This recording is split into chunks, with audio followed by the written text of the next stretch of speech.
À sa quatrième visite à Béthanie, le Seigneur projetait de révéler sa royauté.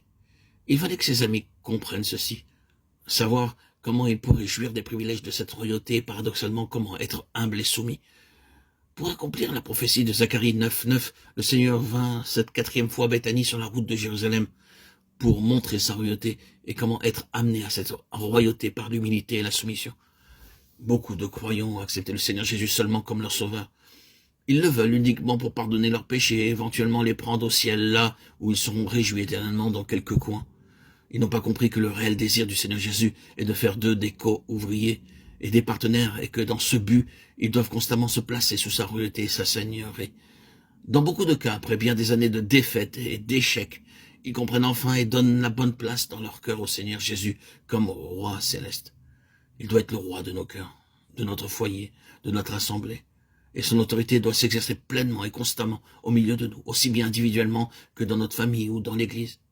À cette fin, à la quatrième visite à Béthanie, nous est révélé le secret, nous montrant comment nous pouvons demeurer sous la royauté du Seigneur Jésus-Christ et comment nous pouvons jouir de notre association avec lui en tant que notre roi céleste.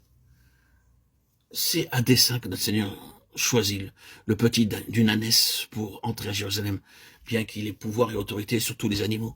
Dans Marc 1:13, nous le trouvons vivant parmi les bêtes sauvages, les lions, les ours, les chacals, les loups et tout ce qui était dans le désert de Palestine.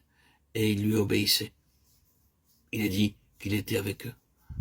S'il avait voulu chevaucher un lion, il aurait appelé cet animal à lui et lui aurait obéi comme ont fait les poissons et toutes les puissances de la nature et de l'enfer. Dans Luc 5, il voulait que tous les poissons viennent dans le filet. Aussi, quelle que soit leur taille, ils vinrent tous dans le filet sans aucune résistance.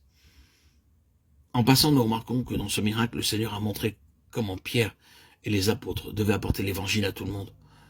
Tout comme au commandement du Seigneur, toutes sortes de poissons vinrent dans le filet. Ses disciples devaient devenir pêcheurs d'hommes, non seulement des pauvres, mais aussi des gens de classe moyenne et des riches. Ils devaient pêcher les hommes, qu'ils soient blancs, noirs, riches ou pauvres. Ainsi, les apôtres furent préparés à prêcher l'évangile d'un bout à l'autre du monde. Cependant, dans Jean 21, il y a un message d'un genre différent. Ici, il leur enseignait comment construire l'église.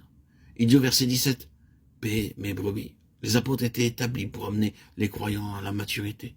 Non seulement ils devaient être sauvés par leur ministère, mais ils devaient être nourris et amenés à la maturité. Notre Seigneur a illustré cela dans Jean 21, lorsqu'il commanda au seul grand poisson de venir dans le filet. Il voulait de gros poissons.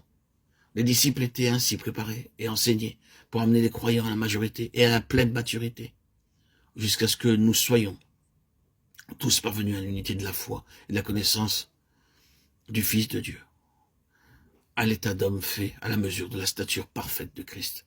Éphésiens 4:13.